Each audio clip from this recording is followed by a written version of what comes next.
E aí, queridos? Eu sou o Paulo Silva, facilitador do conhecimento na Universidade Localiza, e se você nos acompanha, já me conhece. Vou fazer a minha audiodescrição. Eu sou um homem branco, tenho algumas tatuagens pelo corpo e uso óculos. Eu faço parte do time de facilitadores do conhecimento da Universidade Localiza e sou um dos hosts desse canal. Hoje o tema é um amigo nosso de longa data e que inclusive aqui na Localiza Co a gente traz no quadro de valores. Cliente é a nossa paixão. Estamos no mês do cliente, setembro, e em pleno Festival da Aprendizagem da Universidade Localiza. Então nada mais justo do que trazer essa pauta agora, não é mesmo? E para falar de cliente, a gente tem duas convidadas incríveis, Renata Amaral e Isabela Diniz. Sejam bem-vindas ao nosso podcast. Por favor, se apresentem. Oi, pessoal. Oi, Paulo. Oi, Isa. Prazer enorme estar aqui com vocês hoje para falar dessa grande paixão que é o nosso cliente, né? Bom, eu sou a Renata Amaral, vou falar um pouquinho da minha audiodescrição. Eu sou uma mulher branca, eu tenho cabelo tamanho médio, um pouco louro, tô com uma blusa preta, uma calça bege e um sapato preto. Eu também uso óculos e eu uso aparelho nos dentes. Bom, deixa eu contar um pouquinho da minha área, né? Atualmente eu estou atuando na área de fidelização de clientes e é ali onde a gente vai cuidar da recuperação e do resgate dos clientes desgastados com a marca ou que tiveram algum tipo de imprevisto ou uma quebra na sua experiência. Hoje a gente cuida do resgate desses clientes e de fato a gente está aqui para poder trazer de volta a confiança desses clientes na nossa marca. Olá pessoal, oi Paulo, oi Rê, eu sou Isabela Diniz. Sou do Núcleo de Treinamento e Comunicação e sou hoje PMO da companhia, então trabalho aí com projetos estratégicos de capacitação dos nossos colaboradores. Eu sou mulher branca, tenho cabelos longos, estou vestindo uma blusa preta, calça preta, estou de tênis e estou com um casaco bege. A gente está na mesma palheta, viu, pessoal? Vocês podem perceber aí. Vamos começar do básico, pessoal. Por que cliente é importante? Bom, vamos lá então, né? O cliente ele é um grande impulsionador do crescimento, da inovação e da sustentabilidade de uma empresa. Vou colocar 4 palavrinhas aqui que são muito interessantes para a gente poder entender de fato essa importância e por que a gente tem que colocar sempre o cliente no centro, né? Essas 4 palavrinhas são receita, feedback, indicação e reputação. Por que eu estou falando isso, Paulo? Receita. O cliente é o grande gerador da receita, né? Ao consumir nossos produtos e ao consumir nossos serviços. O feedback vai trazer uma sustentabilidade na inovação. Ele vai trazer para a gente uma série de informações, pontos de melhorias, e é onde a gente vai escutar e vai entender aonde a gente pode melhorar enquanto empresa, né? A indicação. O cliente satisfeito é um cliente que volta, que retorna, e é um cliente que vai indicar para outros clientes. Então, ele vai trazer junto com ele outros clientes que também estão ali trazendo receita e, por fim das contas, a reputação. O cliente satisfeito, ele vai perpetuar uma boa reputação da sua companhia, o que, consequentemente, também faz com que esse cliente volte e traga mais clientes para a companhia. Então, deu para a gente entender um pouquinho da importância do cliente. Deu sim. E é importante reforçar, Rê, que cliente é a nossa paixão. Então, tratamos o nosso cliente aí com inovação, qualidade e também com encantamento. Quando o cliente entra em contato conosco, como que a gente trata a informação que ele nos traz? Muito boa essa pergunta, tá? Por quê? Vou contar um pouquinho do que é o core da nossa área, o que a gente faz lá principalmente. A gente vai tratar o feedback do nosso cliente. Esse feedback pode vir de várias formas. Pode ser um feedback espontâneo, né? Eu quero mandar um e-mail para a Localiza, ou então eu quero mandar, escrever numa rede social. Mas também pode ser aquele feedback que a gente pediu para ele, né, a partir da nossa pesquisa de satisfação, que vai gerar o famosíssimo NPS, né, o Net Promoter Score, que nada mais é do que uma métrica que vai medir a lealdade do cliente e, ao mesmo tempo, a capacidade de indicação daquele cliente, a fidelidade. Então, você perguntou, o que a gente faz? Quando esse cliente se manifesta de qualquer forma, o nosso trabalho é entrar em contato e fazer a tratativa desse feedback, independente do canal que ele escolheu para poder fazer essa manifestação.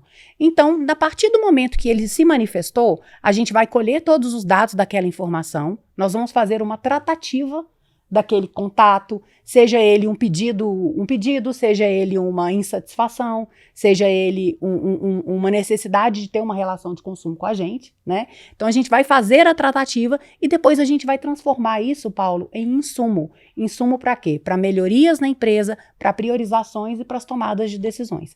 Então é isso que a gente costuma dizer que é a voz do cliente. Quando o cliente realmente está ali contando para a gente o que fez com que a experiência dele fosse satisfatória ou fosse insatisfatória, é o que vai alimentar o nosso processo, nossa tomada de decisão e vai estar à frente da estratégia da nossa companhia para que a gente possa mudar e atender ali aos anseios mais expressivos dos nossos clientes. Aqui é importante a gente lembrar também, pessoal, da capacitação do time que vai atender aí os nossos clientes. Então, hoje, com a Universidade que Localiza, a gente consegue levar o conhecimento ao nosso time interno para atender os nossos clientes com excelência. Renata, a gente, olhando para as informações que o cliente nos traz e apurando essas informações, uma parte interessante que você disse é sobre como a gente usa essa informação para a tomada de decisões futuras.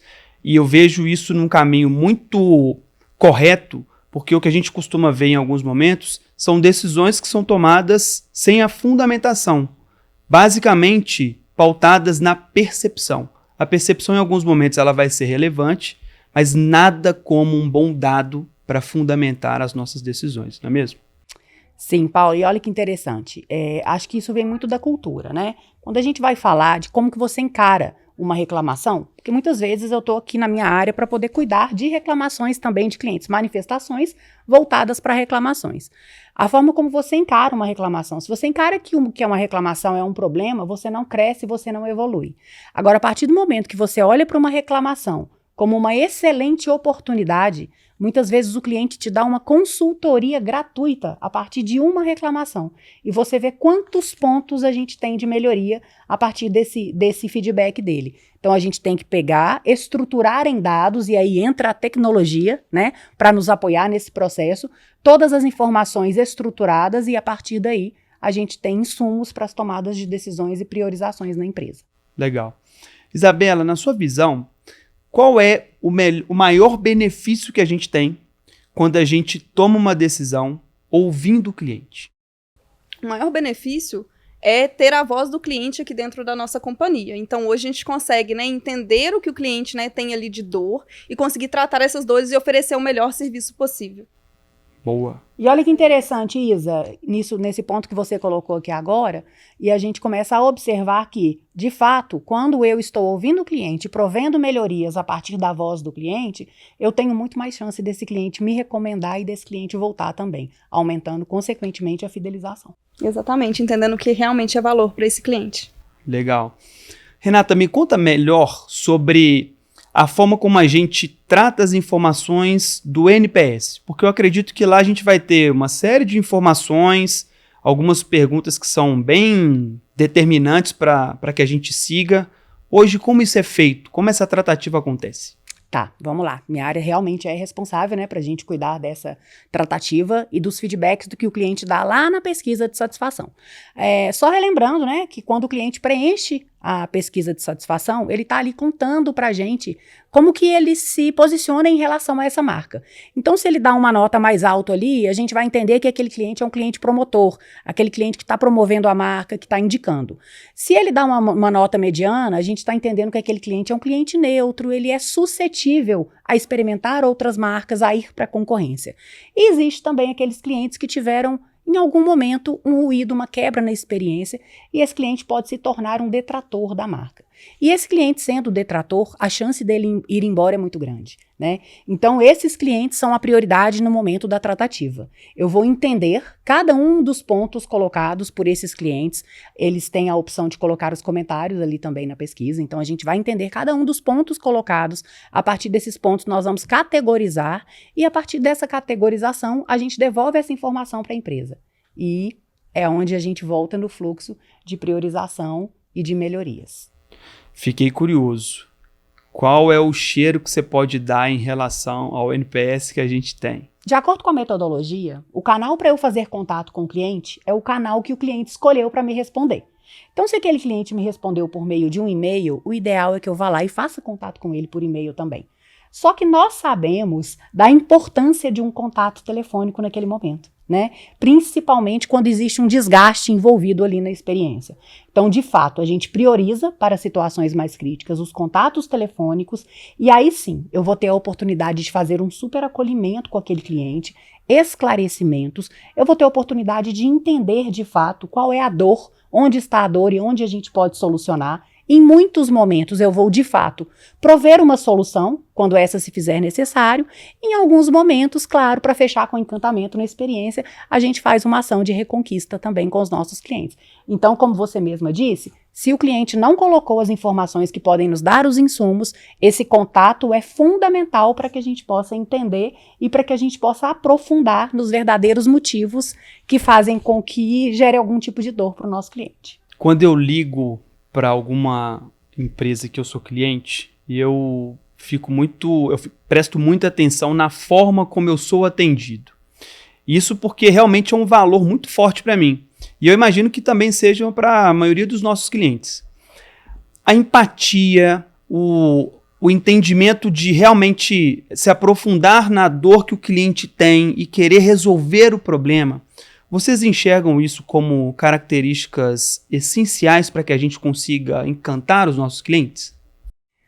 Eu costumo dizer que esse é um dos grandes desafios que nós temos. Porque a capacitação técnica, por mais desafiadora que ela seja, você tem materiais, você tem insumos que vão prover ali uma capacitação técnica.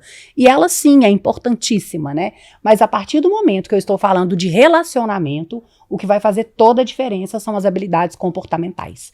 E aí, é claro que nós temos que capacitar esse timaço aí, né, que está à frente do nosso cliente, seja ali no ao vivo, seja no telefone, seja no WhatsApp, seja numa resposta de um chat, de um site. A gente tem que capacitar o nosso time com competências voltadas para o acolhimento, da empatia, de fato escutar, uma escuta ativa e a partir daí trazer um atendimento mais personalizado e um atendimento com mais solução, com foco em solução. Existe um termo muito conhecido hoje, e eu vejo várias empresas falando o que fazem, que é a centralidade no cliente. O que especificamente esse termo quer dizer? Como que a Localiza encara de fato a centralidade no cliente? Qual a importância que isso tem para o nosso negócio hoje? Olha que interessante. De uma forma bem simples, a centralidade no cliente nada mais é do que colocar o cliente no centro de todas as decisões da empresa. Então, se eu coloquei o cliente no centro da decisão que eu vou tomar em relação ao custo, em relação à compra, em relação ao serviço que eu estou prestando, em relação ao treinamento, eu estou, de fato, colocando o cliente ali na estratégia da minha empresa. E é isso que, de fato, vai fazer com que o cliente volte e que o cliente se fidelize. Quer contar um pouquinho como é que a gente faz isso hoje aqui na Localiza, Isa? Então, Rê, falando de centralidade aí no cliente, nós precisamos de entender também quais são as expectativas desses clientes. Então, colocar ele no centro e tomar as decisões baseadas, né, no que nós recebemos aí de informação do nosso cliente com esses contatos. Quais são os critérios-chave que a gente usa aqui na Localiza para medir a satisfação do cliente hoje? Então tá, Paulo, vou contar um pouquinho para você de quais são os nossos critérios e quais são os indicadores que a gente tem para poder fazer essa medição. Primeiramente, começando com o tempo de resposta. A gente sabe que um dos indicadores de fidelização do cliente, além e que complementa o NPS, o Net Promoter Score, é o índice de esforço do cliente. Ou seja, se eu estou imputando um esforço no cliente, seja para ter uma relação de consumo, seja para resolver um problema, a chance dele ser leal é menor. Então, quer dizer que eu tenho que trazer todo o esforço para mim e retirar esse esforço do meu cliente. Então, realmente, o tempo de resposta faz toda a diferença na hora que o cliente está querendo ter um contato comigo para resolver um problema ou mesmo para ter algum tipo de relação de consumo.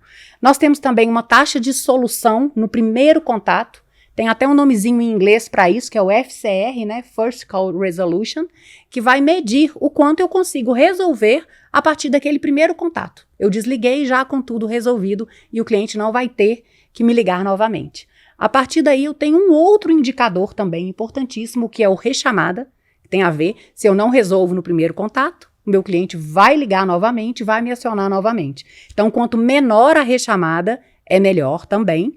Eu tenho também o índice de abandono. Como que funciona o índice de abandono? É quando eu tento contato com alguma central e eu desisto antes mesmo da central me atender. Seja porque demorou ou por algum outro motivo. Então, esse cliente que vai embora antes mesmo de me dar a chance de atendê-lo, entra no meu indicador de abandono e também, quanto menor, é melhor.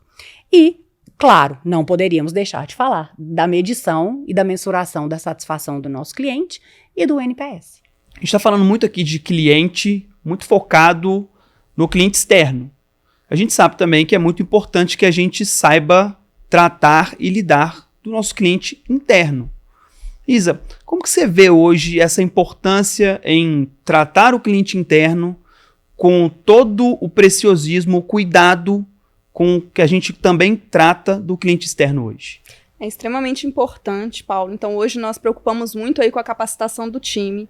Então, nós temos diversas jornadas de desenvolvimento e também treinamentos webinar, onde o time ele se capacita e ele está aí, né, pronto e disponível para atender os nossos clientes. Então, é fundamental essa capacitação do time interno para a gente ter uma qualidade e uma excelência de atendimento aos nossos clientes. Isa, olha que interessante. Existem estudos que comprovam que quanto melhor o cuidado que você tem com o seu colaborador, é esse mesmo cuidado que ele vai aplicar na hora de cuidar do seu cliente.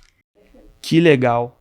Assim, são várias metodologias, né? Que vários estudos e várias frentes aí que vão contar que a forma como você cuida do seu colaborador é a forma como ele vai retratar isso lá fora com o cliente externo. Então, olha que interessante. Essa pesquisa vai contar que a partir do momento que você tem um time com excelência, e aí é claro, vai envolver capacitação desse time, desenvolvimento desse time, cuidados com esse time, né? Aí entra aí uma série de benefícios e o clima mesmo, o clima corporativo organizacional, vai fazer toda a diferença na forma como esse colaborador, esse cliente interno, vai extrapolar os cuidados que ele recebe para o cliente externo. Resumindo então, Paulo, a gente, né, pode levar à conclusão que colaboradores mais capacitados e treinados vão estar aí melhor atendendo os nossos clientes.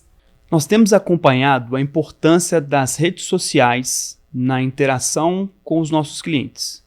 Como isso hoje é tratado aqui dentro da Localiza? Paulo, as redes sociais provocaram uma transformação no relacionamento empresa-consumidor. Na verdade, provocou uma transformação em todos os tipos de relacionamento, né? E é claro que o relacionamento empresa-consumidor não poderia ficar de fora. Hoje, para você ter uma ideia, eu tenho um cliente que escolhe não nos acionar nos nossos canais, mas ele vai nos acionar nas redes sociais, de uma forma pública, né? Então, aí isso amplifica a voz do cliente. E aí entra uma outra questão fundamental que a gente chama de gerenciamento da reputação. Existe uma palavra que nem existia, talvez, há uns 10, 15 anos, que é o tal do viralizar, né? Mas o que eu quero dizer e hoje é muito fácil e é muito simples um conteúdo viralizar. Ele pode acabar viralizando a qualquer momento. Então, quando a gente fala de redes sociais, nós temos aí grandes benefícios, porque a partir do momento que eu tenho interações online com o meu consumidor, seja para resolver um problema, seja no momento que ele quer ter uma relação de consumo com a marca, ou que ele quer reforçar ali as informações e o conhecimento com a marca, essas interações vão trazer muito engajamento. E, ao mesmo tempo, quando a gente tem um cliente que não está satisfeito por algum motivo, e esse cliente vai a uma rede social, eu preciso ter muita agilidade na hora de responder. Então, um dos grandes desafios que eu vejo nas redes sociais é a agilidade, porque muitas vezes eu tenho um cliente inflamado, e essa inflamação pode contaminar outros clientes, a partir da famosa viralização. Então, eu tenho que ser rápida, conter e, ao mesmo tempo, solucionar, prover solução com uma resposta que responda não somente para aquele que me acionou, mas também para todo aquele público e audiência que está ali acompanhando o desfecho. Então, o desafio das redes sociais é gigantesco. A gente tem que estar com um time extremamente bem preparado para cuidar do cliente quando ele escolhe nos acionar por meio das redes. Eu já fui um desses clientes inflamados. E muito em função da forma como eu fui tratado depois de não ter as minhas expectativas atendidas enquanto cliente. E eu acredito que grandes empresas como a nossa, por exemplo, as empresas elas vão errar. O problema não é no momento em que a gente erra, mas a forma como a gente nos retrata, a forma como nos posicionamos. Para mim, esse é o grande diferencial. E foi por isso que, de uma vez, eu me inflamei de fato. porque eu não fui bem atendido e isso me marcou muito. A partir dessa experiência, sabe o que eu comecei a fazer? Todas as vezes que eu vou comprar algo, alguma coisa envolvendo a internet, eu vou no Reclame Aqui e consulto. Será que os nossos clientes também fazem isso? Interessantíssimo isso que você colocou. De fato, a gente pode errar, porque a empresa ela é feita de pessoas físicas, de humanos, de seres humanos que podem errar. O que vai fazer a total diferença é a forma que eu lido com esse erro. Provendo solução, provendo alternativas, me desculpando. Olha aí o valor da humildade, o quanto é importante. Bom, aí você tocou num tema importante que é o Reclame Aqui também, né? O Reclame Aqui, gente, já tem muito tempo que ele deixou de ser um site, um simples site de reclamação. Hoje o Reclame Aqui é uma plataforma de consulta da reputação das empresas. Olha que relevante, o quanto é importante nossa marca estar bem posicionada ali, né? São mais de 30 milhões de consumidores e menos de 5% de acessos gerados por esses consumidores têm a verdadeira intenção de reclamar.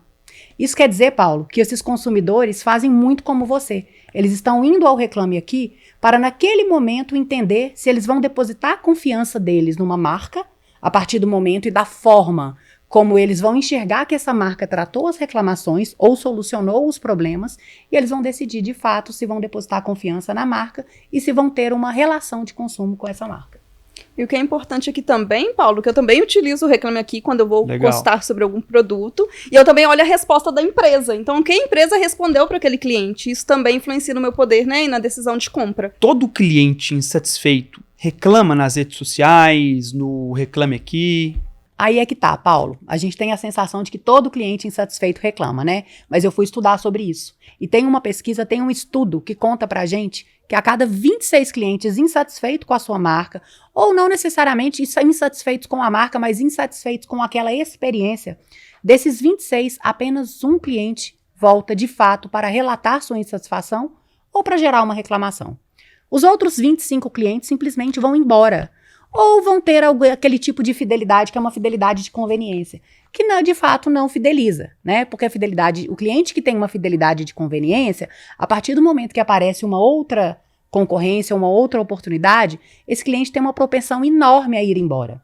Então a gente tem que lembrar que não é todo cliente insatisfeito que vai reclamar, e dessa forma, nós enquanto empresa, enquanto companhia, a gente precisa atuar num formato muito proativo. Né? E o que nós temos aqui, que é o que eu chamo de assistência proativa, ou então resgate de clientes, é quando a gente descobre, de alguma forma, que o cliente teve um imprevisto, teve uma situação não resolvida, teve um ruído ou uma quebra na sua experiência, ali naquele momento da jornada dele, nós vamos fazer um contato proativo com esse cliente. E a partir daí, a gente vai fazer uma escuta ativa, vamos entender o que de fato foi a dor, vamos a partir daí prover uma solução se for necessário, ou então fazer alguns esclarecimentos. Muitas vezes a gente vai trabalhar, pessoal, com esclarecimentos, porque esclarecimentos alinham as expectativas, né? E tem algumas coisas que naquele momento de fato não dá para mudar. Mas só o contato com uma escuta ativa, com um acolhimento, em alguns momentos a gente vai prover uma solução, vai fazer toda a diferença na percepção e na experiência desse cliente com a marca. A gente tem alguns relatos de clientes que contam pra gente, assim, surpresos. Nossa, Localiza, você tá me ligando sem eu nem ter reclamado? Então, assim, né, que nível que a gente chega, o que de fato demonstra a centralidade e o quanto o cliente de fato está em todas as tomadas de decisões da nossa companhia. A gente tem contato com o cliente a todo momento. Então, assim, tem alguns momentos que a gente escuta esse cliente insatisfeito, que ele não vai gerar uma reclamação, mas a gente pode usar dessa informação também para acionar a fidelidade. Total. Então, o time aí que está, né, na ponta, que está nas filiais, utiliza essas informações e aciona o time de fidelidade para fazer um contato diferenciado com esse cliente. Você tem uma ideia, esse é um dos maiores desafios que eu tenho. Então, Rê, é muito importante que o time conte para a gente também, né, em caso de alguma insatisfação ou de satisfação muito grande dos nossos clientes. Então, nós temos aí o time de filiais, tem o contato aí no dia a dia com os nossos clientes, e eles podem também acionar o Fidelidade, né, para trazer essas informações para que a gente faça esses contatos aí com os nossos clientes. Podem sim, Isa. E de fato essa parceria é fundamental. A parceria não é só com o time de filiais, o time de assistência a clientes, naquele momento que percebeu que teve qualquer tipo de insatisfação por que não nos acionar, né? Então, time de filiais, time de assistência a clientes, demais áreas da companhia que tiveram algum tipo de contato e perceberam que naquele touch point, naquele ponto ali da jornada do cliente, teve uma insatisfação, faz contato com o time de fidelidade, fidelidade@localiza.com, porque a gente está aqui para poder fazer o resgate da confiança desse cliente na marca. Então, é fundamental a gente atuar em parceria. Existe aí a presença da tecnologia? Claro, eu vou precisar da tecnologia para muitas situações. Para eu poder fazer a tabulação, para uma análise de sentimento, mas existem alguns momentos da jornada do cliente em que eu não consigo transferir para a tecnologia. E aí eu vou precisar do fator humano para ter essa percepção mais apurada e para nos acionar. Fator humano e do poder da nossa cultura, porque uma empresa grande como a nossa, se a cultura, se os nossos valores não estiverem alinhados com o que a gente prega em relação ao cliente, a gente vai ter uma dificuldade tremenda em cumprir os nossos desafios, né? Eu costumo dizer que, independente do canal em que a gente vai expressar ou transpor a nossa cultura, se ela estiver aqui dentro, como a gente sabe que tá, a gente vai encontrar uma forma, Paulo. Então, a gente sempre vai encontrar uma forma de ser mais empático, de demonstrar a nossa empatia, de demonstrar a nossa escuta com nossos clientes e de prover solução, de fato, para esses nossos clientes. Quais são os desafios mais comuns enfrentados para que a gente consiga implementar os sistemas de atendimento à distância? Existem uma série de desafios e muitos deles vão envolver a parte técnica e a tecnologia. Mas como a gente está falando aqui de experiência do cliente, eu vou focar em 2 que eu considero que são os principais desafios quando a gente fala de atendimentos e interações virtuais. Primeiro é garantir a consistência da qualidade, da excelência, né? O tete-a-tete, quando eu estou presencial ali, conversando, olhando no olho, ou muitas vezes numa ligação telefônica, se faz mais fácil do que quando eu tenho que expressar isso por meio de uma mensagem nas redes sociais, por meio de uma mensagem num chat. Então, assim, e utilizando, até criando textos para um bot, por exemplo. Então, de fato, é um super desafio manter essa consistência. E o segundo, claro, tem a ver com o perfil do cliente, né? Nem todo cliente está disposto a vir por esse canal e tá tudo bem.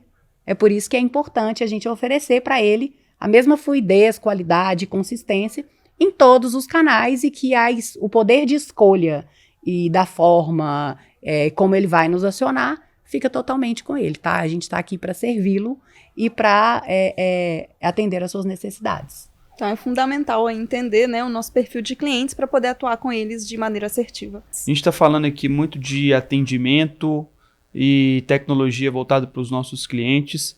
E quando a gente olha para produtos, o que a gente tem oferecido enquanto novidades? O que a gente tem caminhado em relação a isso? Eu diria que uma das tendências, Paulo, é o atendimento omnicanal. Porque quem vai escolher o canal para falar com a empresa é o cliente. E o que nós temos que fazer aqui é garantir que essa experiência seja fluida, independente do canal que ele escolheu para nos acionar. E eu acho que a segunda é o atendimento proativo, né? Eu tenho que entender e conseguir capturar um momento de ruptura na experiência e agir de forma proativa. Para mim, são as principais tendências do atendimento online. Isa, a gente está falando aqui muito de cliente, tecnologia, muito mais voltada para atendimento quando o cliente entra em contato com a gente. O que a gente tem enquanto produto, enquanto solução envolvendo inovação e tecnologia para atender melhor os nossos clientes? Muito importante, Paulo, esse tema. Hoje nós temos o Localiza Fast, onde o cliente ele resolve tudo pelo aplicativo. Então ele vai fazer a reserva do carro dele, aí ele vai ir até uma agência, pelo próprio aplicativo ele consegue abrir o carro e ter aí a sua experiência de locação sem nenhum contato com o time. Mas aqui é importante falar também, Paulo, da capacitação do time. Então, se o cliente, às vezes, ele não tem tanta aquela habilidade com a tecnologia, né? É importante ter um time aí capacitado para poder dar todo o suporte